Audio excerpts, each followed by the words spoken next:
যাকে অনেকে বলতে ভালোবাসে মমতা অনেক আন্দোলন করে উঠেছে, কিন্তু সবচেয়ে বেশি আন্দোলনকে ভয় পায় এই মমতা বন্দ্যোপাধ্যায়, এই বাংলার মাননীয়া। উনি আন্দোলনকে ভয় পান এবং দুর্নীতিকে প্রশ্রয় দেন, এবং এমন প্রশ্রয় উনি দিচ্ছেন যে একটা সময় যখন উনি ক্ষমতায় থাকবেন না, এই তৃণমূল নামক পলিটিক্যাল গ্যাং তাসের ঘরের মতন ভেঙে পড়ে যাবে। মোদির নাটক। নরেন্দ্র মোদী যদি সত্যিই চাইতেন বাংলা থেকে এই দুর্নীতিগ্রস্ত সরকারকে সরাতে, তাহলে উনি করতে পারতেন। সেইটুকু কেন্দ্রীয় সরকারের কাছে ধারা সংবিধান দিয়েছে, অধিকার সংবিধান দিয়েছে কেন্দ্রীয় সরকারকে। উনি চান না। এর দুটো কারণ আছে। কারণ এই মুহূর্তে নরেন্দ্র মোদী সরকার আর বিজেপি সরকার নয়, ওটা এনডিএ সরকার। যে কোনো মুহূর্তে নীতিশ কুমার বা চন্দ্রবাবু নাইডু যদি সরে যায়, এই বাংলার মাননীয়া, যিনি মুসলমান সমাজের মাসিয়া বলে নিজেকে পরিচয় দিতে ভালোবাসেন, যে কোনো সময় কেন্দ্রীয় সরকারের সমর্থনে পার্লামেন্টে ওনার সাংসদরা ভোট দিয়ে দেবে। তাই আজকে মমতা বন্দ্যোপাধ্যায়ের দুর্নীতিগ্রস্ত নেতারা তৃণমূল কংগ্রেসের খোলা আকাশের নিচে ঘুরে বেড়াচ্ছে। তাই আজকে বাংলার ভাইপো এখনও গারদের পিছনে নয়। এটা একটা tacit understanding between Mamata Bandyopadhyay এবং নরেন্দ্র মোদী। নরেন্দ্র মোদী যতই মুখে দুর্নীতির কথা বলুন, প্রকারান্তরে কেন্দ্রীয় সরকার বাংলায় দুর্নীতির জন্যে কোনো লড়াই বা কোনো পদক্ষেপ করছেন না। শিক্ষকরা এই যে 26,000 চাকরি বাতিল হলো, তার প্রতিবাদে তারা প্রথম থেকেই বলে এসেছিল যে তারা নতুন করে পরীক্ষা দেবে না, কিন্তু আবার সেই বিজ্ঞপ্তি প্রকাশ হলো পরীক্ষা দিতে হবে। তো তারই প্রতিবাদে তারা শিয়ালদা থেকে কালকে একটা মিছিলের ডাক দিয়েছিল, শান্তিপূর্ণ মিছিলের, এবং সেখানে তারা দেখা গেল যে অর্ধনগ্ন মিছিলে তারা ডাক দিয়েছিল, সেখানে পুলিশ মিছিল শুরু করার আগেই তাদেরকে ভ্যানে করে তুলে নিয়ে চলে গেল। প্রচণ্ড রক্তারক্তি একটা অবস্থাও দেখা গেল। তো রাজ্যের এরকম অবস্থা, শিক্ষকদের এরকম অবস্থা, কি বলবো? না, ধরো তোমাকে বলা হলো তুমি মাধ্যমিক পাশ করেছো, ঠিক আছে, তারপরে হঠাৎ দেখা গেল অনেকে বেআইনিভাবে মাধ্যমিকের সার্টিফিকেট নিয়ে বাজারে ঘুরছে। কোর্ট বলল এই সব কটা মাধ্যমিকের সার্টিফিকেট অবৈধ। তোমাকে আবার বলা হলো মাধ্যমিকে বসতে হবে। তুমি একই রেজাল্ট করতে পারবে? একই রেজাল্ট করা সম্ভব?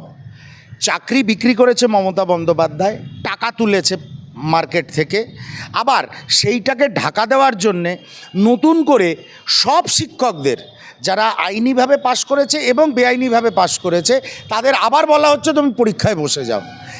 এটা কি কোনো নীতি হলো? এর আগেও মমতা বন্দ্যোপাধ্যায় এই সুপার নিউমারিক পোস্ট ক্রিয়েট করে যারা জালিয়াতি করে চাকরি পেয়েছিল এবং চাকরি গেছিল তাদের অ্যাকোমোডেট করার চেষ্টা করলেন সুপার নিউমারিক পোস্ট ক্রিয়েট করে। আবার যে এই বিজ্ঞপ্তিটা উনি জারি করেছেন এবং বলছেন যে সবাইকে আবার ফর্ম ফিল আপ করতে হবে, পরীক্ষা দিতে হবে, এটা অত্যন্ত আনজাস্টিফাইড।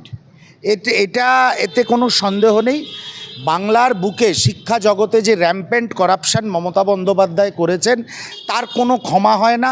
ভারতবর্ষ স্বাধীনতার পরে এই ধরনের দুর্নীতি কোনো দিন দেখেনি। এর আমরা তীব্র ধিক্কার জানাই।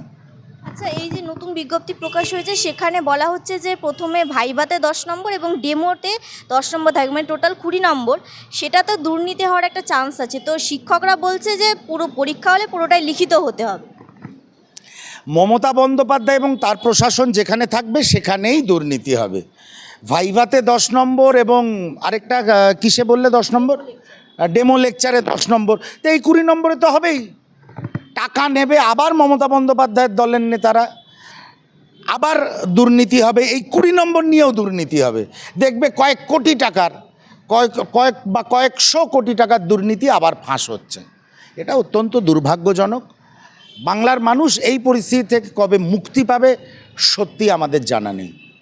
এই যে মিছিল মিটিং, শান্তিপূর্ণ মিছিল, শান্তিপূর্ণ যে প্রোটেস্ট, সেটাও করতে দেওয়া হলো না শিক্ষকদের। মমতা বন্দ্যোপাধ্যায় কখনো চায় না প্রতিবাদ এবং প্রতিরোধের মাধ্যমে উনি যে দুর্নীতি করেছেন, ওনার দলের যে লোকেরা দুর্নীতি করেছেন সেটা সবার সামনে চলে আসুক।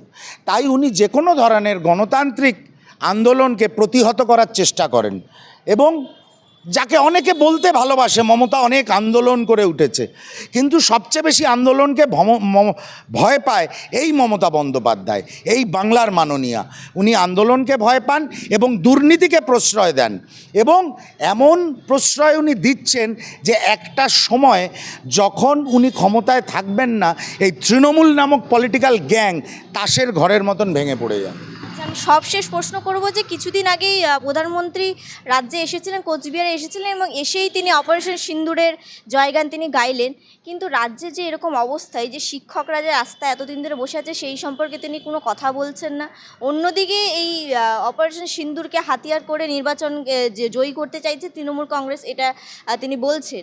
মানে বিজেপি বলছে তৃণমূলের ঘাড়ে দোষ দিচ্ছে, আবার তৃণমূল বিজেপিকে দোষ দিচ্ছে, কিন্তু এই রাজ্যের যে অবস্থা সেটা নিয়ে কেন্দ্রশাসিত দলও কিছু বলছে না, তৃণমূল তো ছেড়েই দিলাম। এটা নরেন্দ্র মোদীর নাটক। নরেন্দ্র মোদী যদি সত্যিই চাইতেন বাংলা থেকে এই দুর্নীতিগ্রস্ত সরকারকে সরাতে, তাহলে উনি করতে পারতেন। সেইটুকু কেন্দ্রীয় সরকারের কাছে ধারা সংবিধান দিয়েছে, অধিকার সংবিধান দিয়েছে কেন্দ্রীয় সরকারকে। উনি চান না। এর দুটো কারণ আছে। কারণ এই মুহূর্তে নরেন্দ্র মোদী সরকার আর বিজেপি সরকার নয়, ওটা এনডিএ সরকার। যে কোনো মুহূর্তে নীতিশ কুমার বা চন্দ্রবাবু নাইডু যদি সরে যায়, এই বাংলার মাননীয়া, যিনি মুসলমান সমাজের মাসিয়া বলে নিজেকে পরিচয় দিতে ভালোবাসেন, যে কোনো সময় কেন্দ্রীয় সরকারের সমর্থনে পার্লামেন্টে ওনার সাংসদরা ভোট দিয়ে দেবে। তাই আজকে মমতা বন্দ্যোপাধ্যায়ের দুর্নীতিগ্রস্ত নেতারা তৃণমূল কংগ্রেসের খোলা আকাশের নিচে ঘুরে বেড়াচ্ছে। তাই আজকে বাংলার ভাইপো এখনও গারদের পিছনে নয়। এটা একটা tacit understanding between Mamata Bandyopadhyay এবং নরেন্দ্র মোদী। নরেন্দ্র মোদী যতই মুখে দুর্নীতির কথা বলুন, প্রকারান্তরে কেন্দ্রীয় সরকার বাংলায় দুর্নীতির জন্যে কোনো লড়াই বা কোনো পদক্ষেপ করছেন না।